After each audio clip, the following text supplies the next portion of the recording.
আসসালামু আলাইকুম, মোহাম্মদ ইফতেখার স্বাগত জানাচ্ছি এনটিভির সকালের খবরে। ক্রাউন সিমেন্ট শিরোনাম দেখছিলেন, এবার চলে যাব পুরো খবরে। বিএনপির অদৃশ্য প্রতিপক্ষ ধীরে ধীরে দৃশ্যমান হচ্ছে এমন মন্তব্য করে ভারপ্রাপ্ত চেয়ারম্যান তারেক রহমান বলেছেন, দলের বিরুদ্ধে অপপ্রচার চলছে, আরও বিভিন্ন প্রতিপক্ষ এই প্রোপাগান্ডায় যোগ দিচ্ছে। তিনি বলেছেন, জিয়া পরিবার ও বিএনপির বিরুদ্ধে যে নির্যাতন করা হয়েছে তার প্রতিশোধ জুলুমের মাধ্যমে নেবে না বিএনপি, এর জবাব দেওয়া হবে ৩১ দফা বাস্তবায়নের মাধ্যমে। বুধবার রংপুর বিভাগের ৩ জেলে দলের কর্মশালায় এসব বলেন তারেক রহমান। একে এম মইনুল হক ও ইয়াসিন সিথুনকে সাথে নিয়ে ইমরুল আহসানের রিপোর্ট।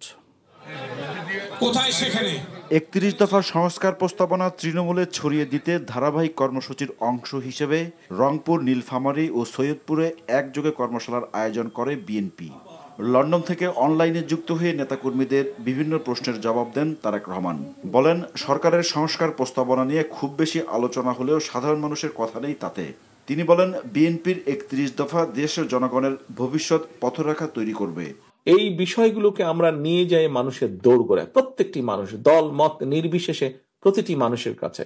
আপনার যদি মনে হয় এই মানুষটি তো এর আগে আমাকে ভোট দেয়নি, আমার দলকে ভোট দেয়নি, আমার দলের প্রতীকে ভোট দেয়নি, তার কাছে আমি যাব না, দয়া করে এই চিন্তাটি করবেন না। আপনি যান তার কাছে। এমনও তো হতে পারে আপনি যখন তার সামনে আপনার ৩১ দফার চিন্তা ভাবনা চেতনা আপনি তুলে ধরবেন, সে তো তার সিদ্ধান্ত পাল্টাতেও পারে। পাল্টাবে না, এরকম বহু মানুষ তো পাল্টেছে। কাজেই আপনি তার কাছে যান। তারেক রহমান বলেন, বিএনপির বিরুদ্ধে নানামুখী চক্রান্ত ও অপপ্রচার চলছে। বিভিন্ন রকম প্রোপাগান্ডা হচ্ছে আমাদের বিরুদ্ধে, মিথ্যে প্রোপাগান্ডা হচ্ছে সোশ্যাল মিডিয়াতে। সহকর্মী, এই ব্যাপারে আপনাদেরকে আমি 7 মাস আগে আমি আপনাদেরকে সচেতন করেছিলাম, দেশব্যাপী আপনাদের সাথে আলোচনা হয়েছিল, সচেতন করেছিলাম। আমাদের সেই অদৃশ্য প্রতিপক্ষ আস্তে আস্তে দৃশ্যমান হচ্ছে, সাথে আরো বিভিন্ন প্রতিপক্ষ কিন্তু তাদের সাথে যোগ করছে। কাজেই দেশের জন্য, দেশের স্বার্থে আমরা যা করতে চাই, এটি যত বেশি সংখ্যক আমরা মানুষের কাছে নিয়ে যেতে পারবো, মানুষের সমর্থন অর্জন করতে পারবো, আমরা আমাদের সেই দৃশ্য বলেন, অদৃশ্য বলেন বা দৃশ্যমান প্রতিপক্ষকে আমরা তত শক্ত, তত জোরালো ভাবে আমরা তাদেরকে মোকাবেলা করতে পারবো। তিনি বলেন, বিএনপির উপর ফ্যাসিবাদী আওয়ামী লীগের অত্যাচারের প্রতিশোধ একই উপায়ে নেবে না তার দল। বিগত 15-16 বছর ধরে, সেই 111 থেকে শুরু করে আপনি এখানে উপস্থিত প্রত্যেকটা মানুষ, আপনারা অবর্ণনীয় অত্যাচার নির্যাতন সহ্য করেছেন। আমার উপরে যে অত্যাচার হয়েছে, নির্যাতন হয়েছে, যে জেল জুলুম খেটেছি, আমার মায়ের উপরে যে জেল জুলুম হয়েছে, আমার ভাইকে যেভাবে হত্যা করা হয়েছে, তার প্রতিশোধ আমি নিতে চাই ৩১ দফা বাস্তবায়নের সাথে। আমরা জুলুম করে প্রতিশোধ নিতে চাই না। তারা যা করেছে আমরা তা করতে চাই না।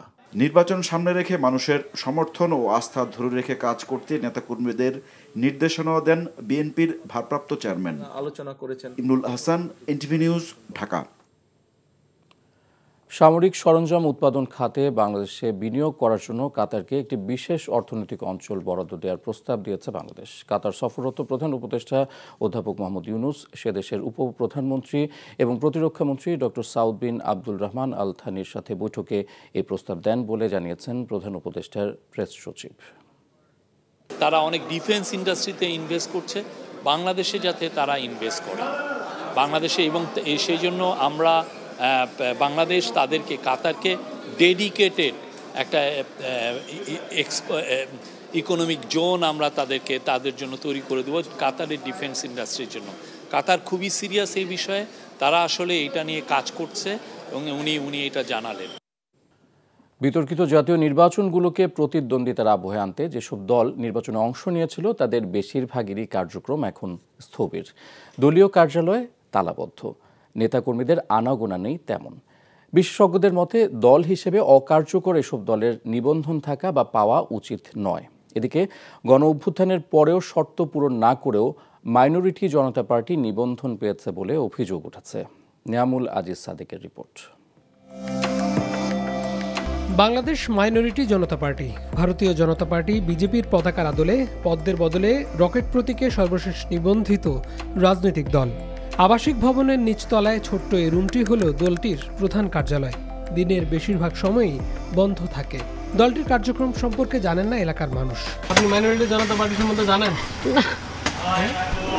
দেখি না কেউ জান পর্যন্ত আসেই না। মানে ইলেকশনের জন্য তাড়াহুড়া করতেছে। আমি এরকম দলের নাম তো এখনো শুনি নাই।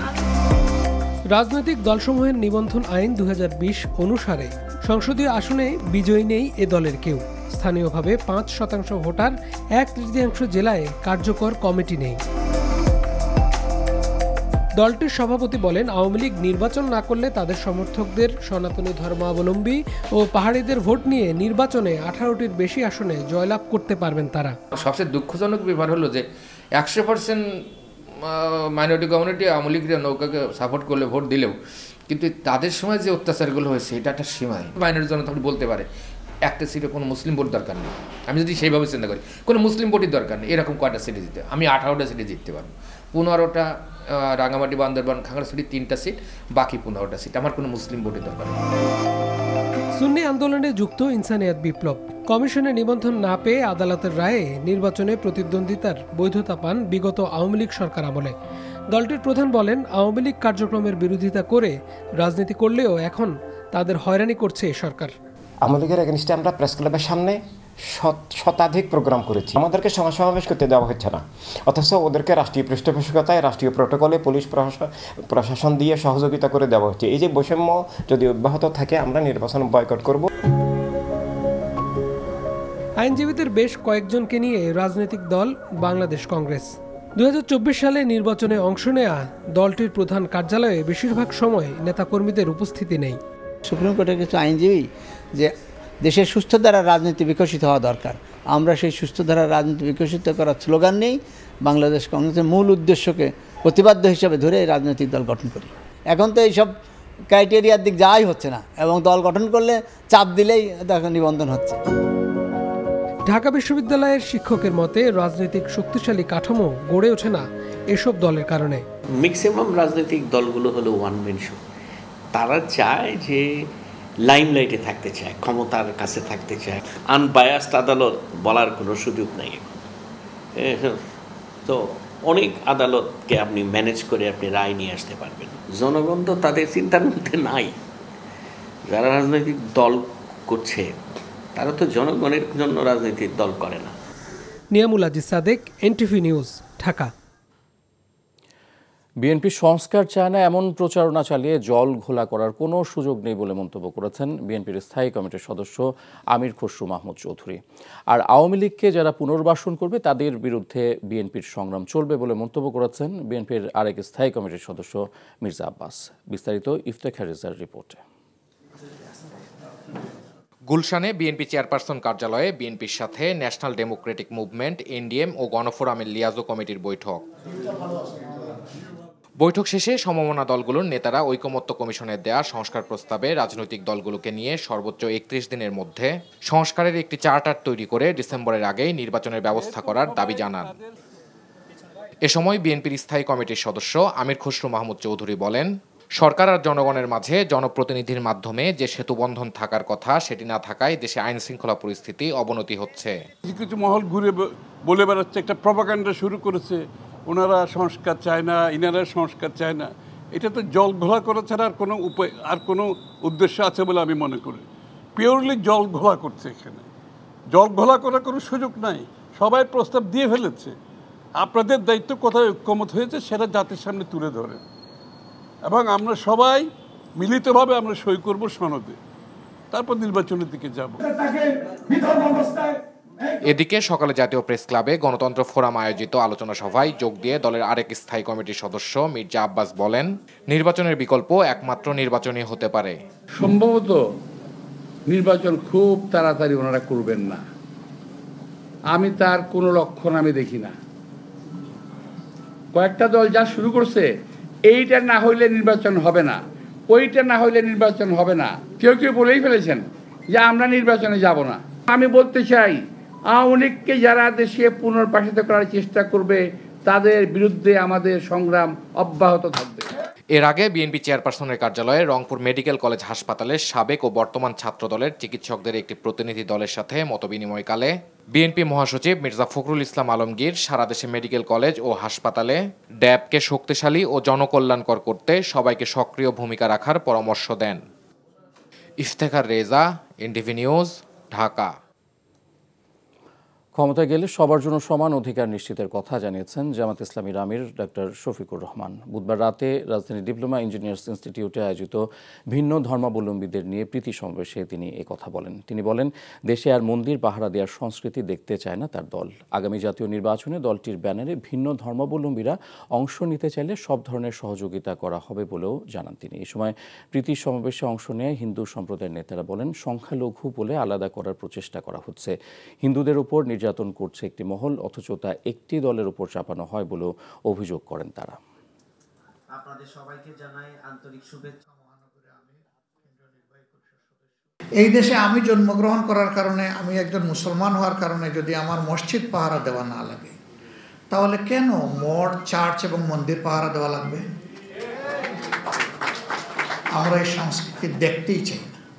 আজকে আপনাদের কাছে আমরা ভোট চাইতে আসিনি, ভোট আপনার বিবেকের প্রতিধ্বনি, কিন্তু আমরা একটা সুস্থ সমাজের জন্য, একটা হেলদি সোসাইটির জন্য, একটা জাস্ট সোসাইটি যেটা সামাজিক সুবিচারের উপরে প্রতিষ্ঠিত হবে, এরকম একটা সোসাইটির জন্য আমরা সবাই মিলেমিশে কাজ করতে চাই। ক্যাথলিক চার্চের প্রধান এবং ভ্যাটিকান সিটির স্টেটের রাষ্ট্রপ্রধান পোপ ফ্রান্সিসের মৃত্যুতে 3 দিনের রাষ্ট্রীয় শোক পালন করছে বাংলাদেশ। বুধবার রাতে মন্ত্রিপরিষদ বিভাগ থেকে এ বিষয়ে এক প্রজ্ঞাপন জারি করা হয়। এতে বলা হয়, পোপ ফ্রান্সিসের মৃত্যুতে বৃহস্পতিবার থেকে শনিবার পর্যন্ত 3 দিন রাষ্ট্রীয়ভাবে শোক পালন করা হবে। এই 3 দিন দেশের সব সরকারি, আধা সরকারি ও স্বায়ত্তশাসিত প্রতিষ্ঠান এবং শিক্ষা প্রতিষ্ঠান সহ সব সরকারি ও বেসরকারি ভবন এবং বিদেশে বাংলাদেশ মিশনগুলোতে জাতীয় পতাকা অর্ধনমিত থাকবে। এছাড়া তার বিদেহী আত্মার শান্তির জন্য বিশেষ প্রার্থনার আয়োজন করা হবে। এবারে মার্কেন্টাইল ব্যাংক অর্থনীতির খবর। আওয়ামী লীগ সরকারের সময় দুর্বৃত্তদের হাত থেকে রক্ষা পায়নি সরকারি বাণিজ্যিক প্রতিষ্ঠান টিসিবি। এমনটা জানিয়ে বাণিজ্য উপদেষ্টা শেখ বশির উদ্দিন বলেছেন, ভুয়া 40 লাখ কার্ডধারীকে টিসিবির তালিকা থেকে বাদ দেওয়া হয়েছে। রাজধানীর আর্মি গলফ ক্লাবে টিসিবির কার্যক্রম নিয়ে আয়োজিত এক আলোচনা সভায় তিনি বলেন, ব্যবসায়ী থেকে শুরু করে 5 তলা বাড়ির মালিকের কাছেও টিসিবির কার্ড পাওয়া গেছে। টিসিবির টাকার যৌক্তিক ব্যবহার নিশ্চিত করা হবে উল্লেখ করে উপদেষ্টা জানান, এখন থেকে ভর্তুকি মূল্যে পণ্য পাওয়ার যোগ্য এমন নিম্ন আয়ের পরিবারকেই কার্ড দেওয়া হবে। নিত্যপণ্যের দামে স্বস্তি ফিরিয়ে আনার বিষয়ে তিনি বলেন, বাজারে প্রতিযোগিতা সৃষ্টির পাশাপাশি বেশি সংখ্যক ব্যবসায়ীর অংশগ্রহণ বাড়ানো না গেলে সিন্ডিকেট ভাঙা কঠিন। অনুষ্ঠানে টিসিবির chairman brigadier general Mohammad Faisal Azad জানান, আগামীতে চাল, ডাল, তেল ও চিনির সঙ্গে সারা দেশে নিম্ন আয়ের 1 কোটি পরিবারের মাঝে ভর্তুকি মূল্যে ডিম ও সাবান সরবরাহ করবে টিসিবি। আর এই ছিল সকালের খবর। এই খবরের ভিডিও সহ আপডেট জানতে ভিজিট করুন এনটিভি অনলাইন www.ntvbd.com। এছাড়াও এনটিভির জনপ্রিয় সব অনুষ্ঠান ও খবরের আপডেট জানতে ভিজিট করুন আমাদের ইউটিউব ও ভেরিফাইড ফেসবুক পেজে। ধন্যবাদ সবাইকে।